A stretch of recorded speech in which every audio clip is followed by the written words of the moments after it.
2008 2008 প্রথম আমি এগরা কলেজে জিএস ছিলাম। আচ্ছা। ওখানকার পর তারপর ওখানে দীপক বাবু মোটামুটি লাইন টাইন। মানে আমি বলছি কি তখন কি মানে আপনাদের প্রিন্সিপাল কি দীপক দাই চলে এসেছিল? মানে আপনি যখন এগরা কলেজে আমি হ্যাঁ আপনি হচ্ছে সিনিয়র? আমার চেষ্টা। আচ্ছা, এখন পলিটিক্যাল করে না, ছেড়ে দিয়েছে কে? অম্বিকেশ। অম্বিকেশ দা পলিটিক্যাল এই গ্রুপিং এর জন্য একসময় আমি ওইদিকে অনেক জুনিয়র। কেন? আচ্ছা, অম্বিকেশ বড় হবে না স্যার? না, অম্বিকেশ দা নেতৃত্ব দিতে টোটাল ও না না না, আমি বলছি আমরা বয়সে উদয়ের চেয়ে কি বড় হবে? উদয়ের চেয়ে বড়? মানে উদয়ের আগে কি অম্বিকেশ? অম্বিকেশ দা রাজনীতি জানেন, কিন্তু টোটাল নেতৃত্ব দিত তখন বাবুর হাত একটা বিশাল ছিল। এগুলা টোটাল শহরটা সেটা আমি কিন্তু দাপটে ছিল। তখন আমি খবর করতে আসতাম, তখন অ্যাকচুয়ালি প্রোগ্রাম করতে আসতাম। কোনটা তাপস কোন দাদা একটু ছেড়ে দেন দাদু, খাওয়া দাওয়া হয়নি। যেহেতু আপনি তো এমএলএ ছিলেন এক সময়, খুব তাবড় এমএলএ, তখন নাম করা, খুব নাম করা এমএলএ ছিলেন। ইন্দিরা গান্ধীর সময় না জওহরলাল নেহরু? কোন সময় ছিলেন? ইন্দিরা গান্ধীর সময়? আমি তখন প্রধানমন্ত্রী কে ছিলেন? তখন প্রধানমন্ত্রী কে ছিলেন? প্রধানমন্ত্রী তখন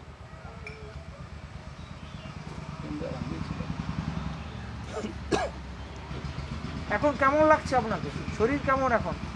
শরীর কেমন? আছে কোনো রকম ভালো। হাঁটাচলা খাওয়া দাওয়া করতে পারেন?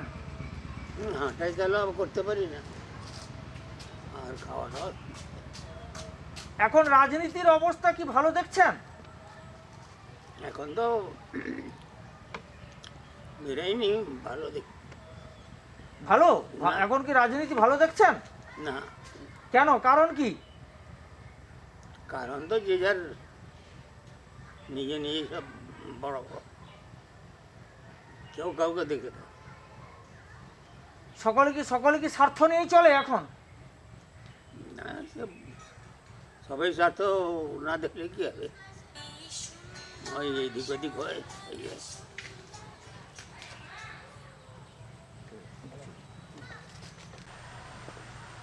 যে জায়গাটার প্রশ্নতে চলে আসবো সেটা হচ্ছে যে সামনে 21শে বিধানসভা, আপনার স্ত্রী এখানকার উপপ্রধান তথা আপনিও রাজনৈতিক নেতৃত্ব দেন। সেক্ষেত্রে যেটা আমরা জানলাম সেটা হচ্ছে আপনার এখানকার অঞ্চল সভাপতি অশোক দাস রাজ্যের সভাপতির কাছে একটা অ্যাপ্লিকেশন ওখানে করেছে। শুধু উনি নন, মাস পিটিশন একটা দেওয়া হয়েছে যে বিধায়কের টিকিট একটা নেওয়ার ব্যাপারে।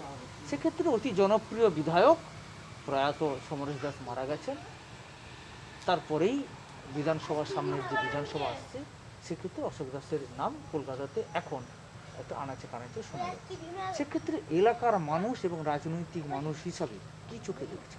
প্রথমে আমি প্রয়াত আমাদের বিধায়ক সমরেশবাবু আত্মার শান্তি কামনা করি। আর দু একটা কথা বলবো। অশোক দাস যেটা অ্যাপ্লিকেশনের ব্যাপার, সুব্রতবাবুর কাছে আমাদের নেতৃত্বের কাছে যেটা অ্যাপ্লিকেশন করেছেন, অশোক দাস করেননি। এখানে কতিপয় মানুষ তার কাজকর্মে মানে আপ্লুত হয়ে উনি যাতে এই এগরা বিধানসভার টিকিটটা পান এই জন্য অ্যাপ্লিকেশন করা হয়েছে। দলের পক্ষ থেকে, আমাদের তৃণমূলের পক্ষ থেকে সবাই অশোক দাসের নাম একটা অ্যাপ্লিকেশন করেছে। তো নেতৃত্ব কী ভাববেন উনাদের ব্যাপার। তো উনি যদি এই এলাকা থেকে মোটামুটি তৃণমূলের টিকিট পান তাহলে আমরা সর্বোত্তমভাবে ওনাকে সাপোর্ট করি। সেক্ষেত্রে যে জায়গাটা না বললে নয়, যে যদি অশোক দাসের নাম আসে বিধায়কের টিকিটের ব্যাপারে, সেক্ষেত্রে তো একটা আর্থিক একটা বিরাট ব্যাপার দাঁড়িয়ে যায়। সেক্ষেত্রে আমরা যেটা জানতে পারলাম যে অশোক দাস সেই ধরনের অর্থশালীর ঘরে ফ্যামিলি নয়। সেক্ষেত্রে রাজনৈতিক হিসাবে এবং এলাকার মানুষ হিসাবে কী চিন্তা? এলাকার মানুষ হিসাবে আমরা এইটুকু বলতে পারি যে বিক্রম প্রধানও ওখানে দাঁড়িয়েছিলেন। আমরা শুনেছি বিক্রম প্রধানের আর্থিক অবস্থা ভালো ছিল না, উনিও দলের এমএলএ হয়েছিলেন। তো অশোকবাবু যদি এইখানে আমাদের দলের টিকিটে দাঁড়ান, নিশ্চিতভাবে আমরা তার ইলেকশনের জন্য যত টাকা খরচা হয় আমরা ব্যবস্থা অবশ্যই করব। সেক্ষেত্রে আরেকটি প্রশ্ন উঠে আসছে যে দীর্ঘ বহু বছর ধরে অশোক দাস আমাদের রাজনীতিতে এখানটায় লিপ্ত আছে। সেক্ষেত্রে কয়েকদিনের আগে একটা আমফান নিয়ে একটা আমরা বিভিন্ন কলকাতা থেকে দেখেছি আমফান নিয়ে নানা রকম একটা কথাবার্তা উঠেছিল, সেটা কতটা সত্য কতটা নেই? আমফান নিয়ে দেখুন, বাস্তবে উনার আর্থিক অবস্থা ভালো নেই, এটা ঠিক। আর সেই হেতু ইনকোয়ারির মাধ্যমে, বিডিও অফিস থেকে ইনকোয়ারির মাধ্যমে এখানে সবার নাম গেছিল, উনারও একটা, উনার যায়নি, উনার স্ত্রীর একটা নাম দেওয়া হয়েছিল। তো পরবর্তীকালে উনি আবার ওই টাকা ফেরতও দেন। এটা কোনো এটা এতে এতে কেউ যদি রাজনীতি করে তাহলে এটা ভুল। বাকি আগামী দিনে উনার কথা বলছি, 20 বছর আপনি বলছেন যেটা 20 বছর ধরে আছেন, হ্যাঁ ঠিকই, উনি কিন্তু মানুষের পাশে সাথে সর্বসময়, যে কোনো মুহূর্তে, রাত্রে ডাকলে, রাত্রে যখন যে কোনো অবস্থায় ডাকলে উনি আপাতত সাহায্য করার জন্য এগিয়ে আসেন। এগুলো 1 নম্বর ব্লকের যতগুলো জিপি আছে মূলত 8টি জিপি। 8টি জিপির মধ্যে আমরা যেটা কলকাতা থেকে জেনেছি সেটা হচ্ছে যে পাঁচরুল এবং পাশে আরবিসি, এই দুটি আপনার একটা শক্তশালী ঘাঁটি ডানপন্থী। সেক্ষেত্রে কি বাবার হাতে পাঁচরুল জিপি এই এলাকাটা, মানে এক সময় দাপুটে যদি এমএলএ নাম শোনা যেত শামসুল আলম খান, সেক্ষেত্রে কি বাবার আদর্শ কি এখানটা এখনও কাজ করছে? নিশ্চয়ই এখনও আমাদের এই পাঁচরোল অঞ্চল কি পাশাপাশি অঞ্চলগুলো একসময় বাবা নেতৃত্ব দিয়ে এই এলাকায় আমাদের ডানপন্থী যে রাজনীতিটা ধরে রাখার মূল কাণ্ডারি ছিলেন আমার বাবা। তো এখন আমাদের অঞ্চলে যে গত লোকসভা ইলেকশনে যে 8,000 সামথিং একটা মাইনাস গেছে, আমাদের এই অঞ্চল পাঁচরোল অঞ্চল আপাতত এই মেকআপটা দেওয়ার জন্য আমাদের শুধু মাইনরিটি বেল্ট আমাদের যদি হয়, আমাদের কসবাগলায় 6টা বুথ আছে যেখানে 8,000 ভোটার আছে। আমরা এই মাইনরিটি এলাকা থেকে সেই ঘাটতিটা আপাতত পূরণ করে দেব। বাকি গত লোকসভা ইলেকশনে যেভাবে ঘাটতিটা হয়েছে এর থেকে তো আর খারাপ হওয়ার আমাদের সম্ভাবনা নেই, কারণ বিজেপির বিরুদ্ধে এখানে লড়তে হবে। আশেপাশে আমাদের যে মাইনরিটি এলাকাগুলো আছে, রইসবাবু আছেন, মাইনরিটি এলাকার প্রত্যেকটা এলাকার সঙ্গে ওতপ্রোতভাবে জড়িয়ে আছেন। উনি সব এলাকায় মসজিদে প্রত্যেক জুম্মা, মানে আমাদের শুক্রবারে যান, আমাদের ওখানে এই সব ব্যাপারে আলোচনা হয় যে না, একটাও বিজেপিকে, আমাদের মাইনরিটি সেল থেকে একটাও বিজেপিকে ভোট দেওয়া হবে না। এই নিয়ে উনার প্রয়াস কিন্তু চালিয়ে যাচ্ছেন। আমরা আগামী দিনে আমরা দেখছি যাতে আমাদের এগরা বিধানসভার কোনো মাইনরিটি ভোট একটাও বিজেপিতে না পড়ে, তার জন্য আমরা একদম সচেষ্ট। এখন জেলাতে একটা টাল বাহানো, সেটা হচ্ছে যুব সমাজের আইকন শুভেন্দু অধিকারীর জন্য। সেক্ষেত্রে একদিকে আবার অখিলগিরি, আবার একদিকে শুভেন্দু অধিকারী। সেক্ষেত্রে যে বিভিন্ন জায়গায় বিভিন্ন সভাতে বিভিন্ন কথাবার্তা, সেক্ষেত্রে কি পার্টির ইমেজ কি খারাপ হচ্ছে? হ্যাঁ, একটু খারাপ হচ্ছে, কিন্তু সেটা আমরা সামলে নেওয়ার ব্যবস্থা করছি। কারণ এখানে দলের চেয়ে বড় কেউ নেই। শুভেন্দুবাবু হন, যে বাবু হন, দলের বড় আমাদের কাছে কেউ নয়। তো এখানে দল ছাড়া আমরা কেউ কিছু বুঝবো না।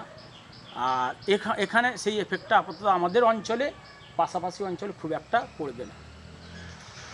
শেষ প্রশ্নের দিকে যাব যে আপনার স্ত্রী উপকূল, সেক্ষেত্রে উন্নয়নের দিক কী দিক দেখিয়ে যদি অশোক দাস যদি টিকিট পায়, পাঁচরুল অঞ্চল মূলত তো প্রথম আপনাকে দেখাতে হবে পাঁচরুল অঞ্চলের উন্নয়ন, তারপরে তো এগরা বিধানসভা। সেক্ষেত্রে প্রথম আপনার অঞ্চল কি দেখাবেন, কোনটা? আপনাকে একটা কথা বলি, আমাদের অঞ্চলে আমরা এখনও বলছি যে এগরা বিধানসভার গত লোকসভা ইলেকশনে যে ঘাটতিটা গেছে, সেই ঘাটতিটা আমরা পূরণ করে দেবো শুধু আমাদের অঞ্চল। এইটা আপনাকে জোর গলায় বলতে পারি, কারণ আমরা এখানকার সয়েল, এখানকার মাটি বুঝি। রাজনীতির এখানকার সিপিএমের বামফ্রন্টের আমলে আমরা আরবিসি পাঁচরোল তখন দাপুটে দেখে এসছে রাজনীতির দিক দিয়ে। তো এখন বিশেষ করে আমাদের অঞ্চলে, পাঁচরোল অঞ্চলে উন্নয়নের এইরকম কোনো কাজ বাকি আছে বলে আমাদের মনে হয় না। এখানে আমাদের একটা আদর্শ গ্রাম বললে এই কসবাগলাকে চলে, কারণ কসবাগলা আমাদের আদর্শ গ্রাম। এখানে আপনি যে কোনো জিনিস, একটা হসপিটাল থেকে আপনি পাবেন, অঞ্চল অফিস থেকে, আরআই অফিস থেকে, জল ট্যাঙ্ক থেকে, আমাদের প্রত্যেকটা পরিষেবা এখানে একদম হাতের মুঠোয় আমাদের। আমাদের এগরা যেতে হয় না, আমাদের পাশাপাশি কোনো শহরে যেতে হয় না, সব এইখানে আমাদের পাশাপাশি আমরা পাই। তো এর থেকে উন্নয়ন, এখানে উন্নয়নের জন্য পাবলিকও সন্তুষ্ট। টুকিটাকি যাদের আছে সেগুলো আমাদের হয়তো মেকআপ করে দেবো আমরা, না হলে এখানে উন্নয়ন বিশেষ করে 5 রোড অঞ্চলে আমাদের খুব ডেভেলপ হয়েছে। ভোটের সময় বুদ্ধখলের কি কোনো প্রশ্ন থাকে না? না না, এখানে ওই রকম আমাদের চলে না। এটা হয়তো পশ্চিম মিদনাপুরে কীরকম কী হয়, আমাদের এখানে বুথ দখল হয় না। এখানে আমরা একদম সোচ্চার হয়ে সবাই ভোটটা দিই, কোনো এখানে ওই রকম ব্যাপারটা থাকে না। একদম শেষের দিকে একদম শেষ প্রশ্ন, বিধায়কের জায়গা যদি অশোক দাস আছে, তাহলে কি শুধু আপনার অঞ্চল নয়, সারা বিধানসভার 8টা জিপি এবং ওপাশেও 2 নম্বর ব্লকের 8টা জিপি, আর 16টা জিপির মধ্যে একটি জিপি আবার বেরিয়ে গেছে কাঁথিতে, সেটা হচ্ছে যে আপনার বাথুয়ারি। সেক্ষেত্রে এর মধ্যে ওটা 7টা, এটা 8টা, এই জিপিগুলোকে নিয়ে আপনার বিধানসভা, সেক্ষেত্রে কি আপনার জিপিকে বাদ দিয়ে সবগুলো জিপি কি লাভবান দিয়ে অশোক দাসকে যেতে পারবে? দেখুন, অশোক দাসের পরিচিত, যেহেতু উনি আজকে 18 বছর 20 বছর ধরে অঞ্চল সভাপতি আছেন, এমনি সমরেশবাবুর ঘনিষ্ঠ হিসাবে পরিচিত ছিলেন। এখন আমরা আপাতত জানি যে অশোকবাবু এই এলাকায় প্রত্যেক মানুষের সঙ্গে, প্রত্যেক এলাকার নেতৃত্বের সঙ্গে খুব ভালো পরিচয় আছে। তো আমরাও মাঝে মধ্যে কথা বলে দেখেছি যে এলাকার মানুষ তার প্রতি একটু ভালোবাসা আছে। হয়তো বিধানসভার টিকিটের কথা বলতে পারছি না, কিন্তু এমনি ভালোবাসার দিক দিয়ে অশোক দাসের পক্ষে সবাই আছে। তো আশা করি সেই হিসাবে, আর দল যখন থাকবে, দলের টিকিটে যে দাঁড়াক না কেন, দল যারা করে তারা অবশ্যই ভোট দেবে, কোনো সমস্যা হবে না। যে জায়গাটা আপনার কাছে চলে আসবো, সেটা হচ্ছে যে প্রশ্নটা আমি ওনার কাছে ছুঁড়ে দিয়েছিলাম, যে পাঁচুরোল অঞ্চল, যেটা আমরা কলকাতা থেকে জানলাম সংখ্যালঘু খুব অনেক বেশিখানি সংখ্যালঘু, সেক্ষেত্রে সংখ্যালঘুর ভোটটা কি পুরোটাই কি তৃণমূলের দিকে যাবে? দেখুন, আমাদের 5 রোড অঞ্চল নয়, আমাদের পুরো এগরা থানাটা পুরোটাই প্রায় মাইনরিটি 25% আছে। কিন্তু 25% মাইনরিটির ভিতরে আমি তো এগরা থানায় পুরোটা ঘুরি। এই এগরা থানা তো দূরের কথা, পূর্ব মেদিনীপুর পশ্চিম মেদিনীপুর 2 জায়গায় ঘুরি। যে জায়গায় মাদ্রাসা নাই, মসজিদ নাই, আমাদের তো একটা ফান্ড আছে মাইনরিটি ফান্ড, তা থেকে বিভিন্ন জায়গায় যাই। আর যবে থেকে বিজেপির উৎপাত হয়েছে যে মাইনরিটিদের এনআরসি করে তাড়িয়ে দিব, করব, তার জন্য আমরা সচেতন হয়ে পড়েছি। আমরা কোনো প্রকারে 100-এ 100 ভোট আমরা আমাদের বর্তমান যে রানিং সরকার তার পক্ষে আমরা দিব টিএমসিকে। তার পক্ষে যে আসুক না কেন, দল ছাড়া আমরা কাউকে দেব না। দলের যিনি প্রার্থী হয়ে আসবেন তাকেই আমরা ভোট দেব। প্রত্যেক মসজিদে আমরা আলোচনা করে দেখে নিয়েছি, গ্রামে গ্রামেও লোকেরা আমার কাছে আসে মসজিদের ব্যাপারে, মাদ্রাসার ব্যাপারে, সবার সঙ্গে আমরা সব সময় চিন্তিত আছি কি করে রাজ্য সরকারকে বাঁচানো যায়, বিজেপিকে কি করে তাড়ানো যায়, তার জন্য আমরা প্রচেষ্টা চালিয়ে যাচ্ছি। আমরা A to Z রাত দিন 24 ঘন্টা মাইনরিটি রক্ষার একমাত্রই হচ্ছে তৃণমূল সরকার ছাড়া মাইনরিটিকে রক্ষা কেউ শেল্টার দিতে পারবে না। তাই আমরা মাইনরিটি ছাড়া, টিএমসি ছাড়া আমরা মাইনরিটি ভোট কাউকে দেব না, একটাও ভোট দেব না। জেলাতে একটা তৃণমূলের এখন খুব টাল বাহানো চলছে রাজ্যের যুব সমাজের আইকন এবং রাজ্যের মন্ত্রী শুভেন্দু অধিকারীকে নিয়ে। সেক্ষেত্রে কি মনে করছেন যে এখানটা কি ভোটের মার্জিন অনেকটা কমে যাবে? একটা কথা শুনুন, যেটা আমাদের যে শুভেন্দুবাবুর নিয়ে বিভিন্ন রকম আমরাও শুনছি, কিন্তু সেটা আমাদের সমাধানের দিকে 100% চলে এসেছে। আর যদি উনি আমাদেরকে ছেড়েও চলে যান, কিন্তু আমরা টিএমসি ছাড়া ভোট কাউকে দেব না। এবারই প্রশ্নটা যে জায়গাটা ছুঁড়ে দেবো সেটা হচ্ছে যে আপনার এলাকার অঞ্চল সভাপতি অশোক দাস রাজ্যের সভাপতির কাছে একটি বার্তা পাঠিয়েছেন বিধায়কের টিকিটের জন্য। সেক্ষেত্রে অশোক দাস যদি বিধায়কের টিকিট পান, কতটা সহযোগিতা করবে? দেখুন, আমরা তো দীর্ঘদিন থেকে দেখছি, মোটামুটি বড় বড় মন্ত্রীদেরকেও দেখে এসেছি, বড় বড় এমএলএকেও দেখে এসেছি, কিন্তু আমাদের এই গ্রামে একজন এমএলএ ছিলেন, প্রাক্তন এমএলএ, যিনি বর্তমান আছেন, উনি এক্স এমএলএ শামসুল আলম খান সাহেব। আমরা গ্রাম থেকে কোনো দিন কোনো জায়গায় বেরোবার কোনো রাস্তা ছিল না, ঘাট ছিল না, এই গ্রামে হসপিটাল ছিল না, স্কুল ছিল না, এখানকার ছেলে মেয়েরা অনেক নিরক্ষরতা ছিল, কিন্তু শামসুল বাবু এমএলএ হয়ে আমাদের অনেক কিছু উন্নয়ন করিয়েছেন। আজকে আমরা রাত দুপুরে যদি কলকাতার বুকে বসে আছি, কিন্তু আমরা গাড়ি পাচ্ছি আমরা এই এগরা থানা ঢোকার জন্য, কিন্তু সেই ধরনের কর্মী আর আমাদের দ্বিতীয় কেউ দেখতে পেলাম না। যদি দেখতে পাচ্ছি এই 20-25 বছরের সভাপতি, অঞ্চল সভাপতি আমাদের অশোক দাস মহাশয়কে, উনিও রাত দুপুরে যদি আমাদের অঞ্চল তো ছেড়ে অন্যান্য পাশের অঞ্চলেও কোনো গণ্ডগোল, কোনো সমস্যা সমাধানের জন্য তাকে যদি ফোন করা হয়, তাহলে সেও রাত্রি গিয়ে ওখানটা পৌঁছে যান। তার কর্মক্ষেত্র দেখে আমাদের মনে খুব আনন্দ। আমরা সেই জন্য দরখাস্ত করেছিলাম যে এই অশোক দাস মহাশয় যাহাতে টিকিট পান টিএমসি পার্টির পক্ষ থেকে, তাতে আমরা খুব সন্তুষ্ট হব বা আনন্দিতভাবে আমরা তাকে ভোট দিয়ে খুব জিতিয়ে আনবো, বিপুল ভোটে জিতিয়ে আনবো। সেক্ষেত্রে আপনার কাছে যাব যে একটা অশোক দাসের আর্থিক অবস্থা সেভাবে সচ্ছল নয়, সেক্ষেত্রে হ্যাঁ, সেক্ষেত্রে শুনুন, মাইনরিটির আমাদের একটা ফান্ড আছে, আমি নিজের ফান্ড থেকেও তার পিছনে যত টাকা খরচ হবে ইলেকশনে সব আমি বহন করব। এবার শেষের দিকে আপনার কাছে আমি চলে আসবো যে এত বছর ধরে পাঁচুরুর অঞ্চল এবং এগরা বিধানসভাতে যদি টিকিট পান, জেতার দিক দিয়ে সারা বিধানসভা কি অশোক দাসের দিকে যাবে? দেখুন, আমাদের একটা মাইনরিটির চেন আছে। মাইনরিটি চেনে আমাদের এগরা থানায় তো শুধু কসবগোলা গ্রাম নয়, পাঁচরোল অঞ্চল নয়, পুরো এগরা থানায় 17টা অঞ্চলে সব জায়গায় মাইনরিটি আছে। আমাদের মাইনরিটির চেনে আমরা সব মসজিদ বলে দেব যে টিএমসি পার্টির যিনি অশোক দাস প্রার্থী হয়ে আসছেন, উনাকে বিপুল ভোটে জিতিয়ে দেওয়া, বা মাইনরিটির টোটাল ভোটটা একটাও না বামফ্রন্টে যাবে না বিজেপিতে যাবে, অন্য কোনো জায়গায় নেই, সব অশোক দাসের পক্ষেই যাবে বা টিএমসির পক্ষে যাবে। সেক্ষেত্রে মাইনরিটির মধ্যে যেরকম বাঙালির মধ্যেও যেরকম ইগো লড়াই গোষ্ঠীদ্বন্দ্ব আছে, সেক্ষেত্রে তো আপনাদের মধ্যেও তো কম বেশি গোষ্ঠীদ্বন্দ্ব আছে। হ্যাঁ, আমাদের পক্ষে কম বেশি ছিল, কিন্তু আমাদের ভিতরে এখন সমাধান এই জন্য হয়েছে এনআরসি নিয়ে, আর এই যে হিন্দুত্ববাদী রাজনীতি করছে এখানটায়, যে গুজরাটে দাঙ্গা করিয়ে দিল সেই মোদি যে এখন ইভিএম দিয়ে চুরি করছে, এই মোদি যে বিভিন্ন জায়গায় মুসলমানদের মাইনরিটির উপরে অত্যাচার করছে, তার জন্য আমার ঘরের ঝগড়া ঘরে থাকবে, কিন্তু যখন মোদি ভার্সাস টিএমসির লড়াই হবে আমরা কিন্তু এক প্ল্যাটফর্মে টিএমসির পক্ষে। 21শে বিধানসভা কি চোখে দেখছেন? 21শে বিধানসভা দেখছি যে বিজেপি সরকার এসে বহুত হুড়াহুড়ি করছে, যে সে ভাবছে কি আমরা জিতে নেব, কিন্তু সে স্বপ্ন দেখছে, তার স্বপ্ন অধুরা হয়ে যাবে। কিন্তু আমরা 100% আমাদের দিদি, আমাদের টিএমসি আর আমাদের মাইনরিটিরই জয় হবে। আমাদের 21শে বিধানসভা আমরা সেই টিএমসির হাতে তুলে দেব। মুখ্যমন্ত্রী আবার আমরা দেখতে চাইছি, মনে রকম হয়ে গেছে আমার দিদি মমতা ব্যানার্জি, পশ্চিমবাংলার নয়নমণি। ছবি নেন।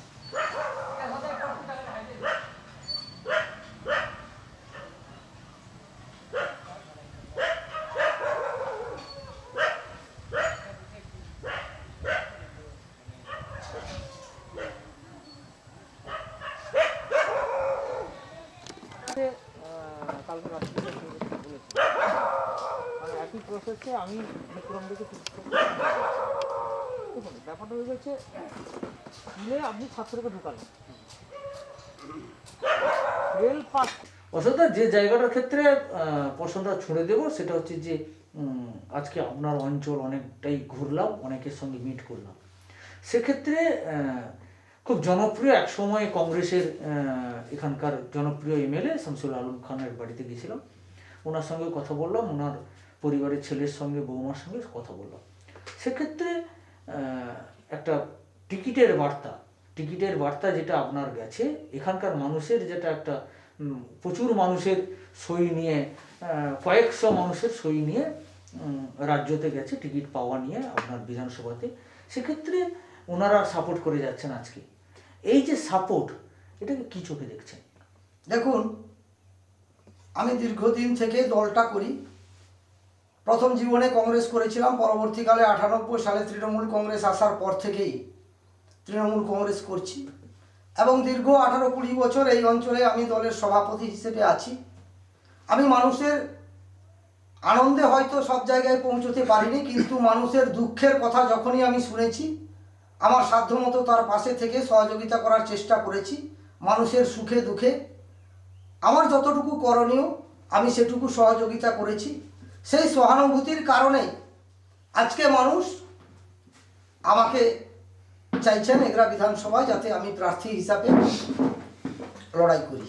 সেক্ষেত্রে অশোক দাসের নাম এখানে উঠে আসে এবং যেটা আজকে জানলাম যে একটা অর্থ খরচ, সেই অর্থ খরচের দিক দিয়েও দেখলাম যে এখানকার মানুষ, যারা অর্থশালী মানুষরা, তারা এগিয়ে আসছে। অশোক দাস যদি নামে, তার বহন যতগুলো টাকা লাগে, যত লাগুক, তারা বেয়ার করবে। তো এই যে এলাকার মানুষের এই মানে এই উৎসাহকে কতটা স্বাগত জানাবেন? কারণ দেখুন, এই এলাকার মানুষ যারা আজকে শুধু আমার অঞ্চল বলে নয়, আপনারা প্রতিটা অঞ্চলে গেলেই এই ধরনের কিছু মানুষজন আছেন, তারা আমার হয়ে একই কথাটাই তারা বলবেন। তার কারণ তারা আমার আর্থিক অবস্থাটা জানেন, এবং তারা শুধুই আর্থিক অবস্থার ব্যাপারটা নয়, তারা আমার সঙ্গে দীর্ঘদিন মিশেছেন, আমার আচার ব্যবহার তারা নিশ্চিতভাবে দেখেছেন। তাই আমার মতো এক দরিদ্র পরিবারের ছেলেকে তারা বিধানসভা প্রার্থী হিসাবে যেহেতু দলের কাছে আবেদন করেছেন, তারা তো জেনেই করেছেন যে আমার আর্থিক অবস্থাটা কি। সেই কারণে ভারতীয় জনতা পার্টির মতো একটা দল যেখানে এই নির্বাচনে লড়াই করবে, তারা কোটি কোটি টাকা খরচ করবে, তার সাথে আমরা কিছু না হলেও ন্যূনতম যেটুকু খরচ করার সেটা তো করতে হবে। তাই তারা, আমার যেহেতু অতটা খরচ করার সামর্থ্য নিজের নেই, তাই তারা সকলেই সহযোগিতা করে, আর্থিক সাহায্য করে তারা আমাকে এই জায়গাটাতে নির্বাচিত করার জন্য সংকল্প নিয়েই কিন্তু তারা দলের কাছে আবেদন করেছে। একজন সংখ্যালঘু মানুষের সঙ্গে আমরা আলোচনা করলাম এবং ওনার একটা সাক্ষাৎকারও নিলাম। শুধু এই এলাকা নয়, পূর্ব পশ্চিম মেদিনীপুরে মৌলভী বিভিন্ন জায়গাতে যান। সেক্ষেত্রে উনিও বলছেন যে যা অর্থ লাগে আমরা খরচ করব মাইনরিটি ফান্ড থেকে। তো এই যে উক্তি, সংখ্যালঘুদেরও উৎসাহ আপনাকে, সেক্ষেত্রে আপনি কি বাঙালি এবং সংখ্যালঘুদের ক্ষেত্রেও কি খুব জনপ্রিয় হয়ে যাচ্ছেন, পাশে থাকেন? দেখুন, আমি হিন্দু মুসলমান উভয়কেই সমান চোখেই দেখি।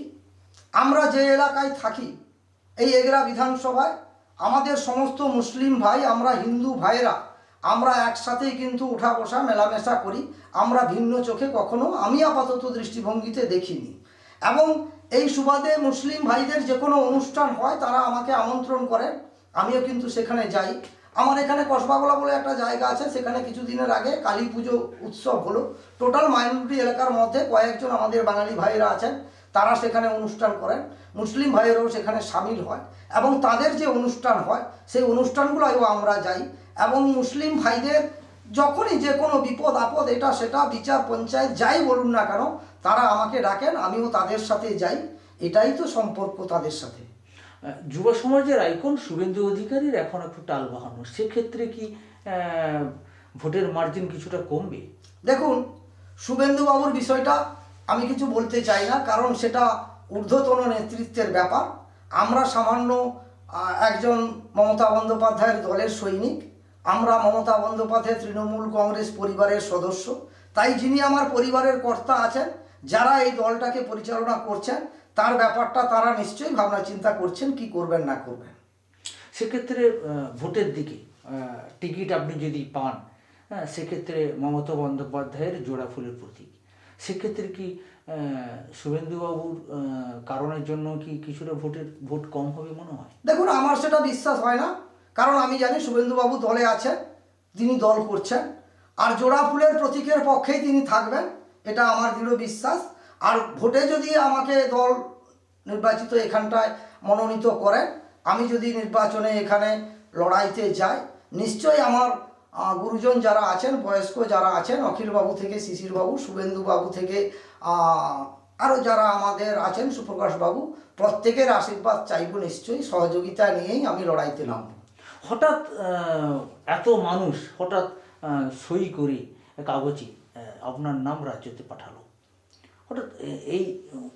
হঠাৎ হয়ে গেল কিভাবে এত? দেখুন, আমিও মানে দলের কাছে, সাধারণ মানুষের কাছে, এগরায় যারা আমার হয়ে আবেদন দলের কাছে করেছেন, আমি কৃতজ্ঞ এই কারণে যে আমার মতো একজন সাধারণ ঘরের পরিবারের ছেলেকে তারা যে বিধানসভা নির্বাচনে প্রার্থী হিসাবে চাইছেন, এটা কিন্তু আমি যারা চেয়েছেন তাদের কাছে আমি অশোক দাস হিসেবে চিরকৃতজ্ঞ তাদের কাছে, যে আমার মতো একজন সাধারণ পরিবারের ছেলেকে তারা বিধানসভায় চাইছে। সেক্ষেত্রে লাস্ট প্রশ্নটা হচ্ছে যে তাহলে আপনার এলাকা বা আপনার বিধানসভা কতটা ভোটের মার্জিন নিয়ে যদি টিকিট পান, কতটা জেতার পক্ষে আশাবাদী? আমি 100 আশাবাদী।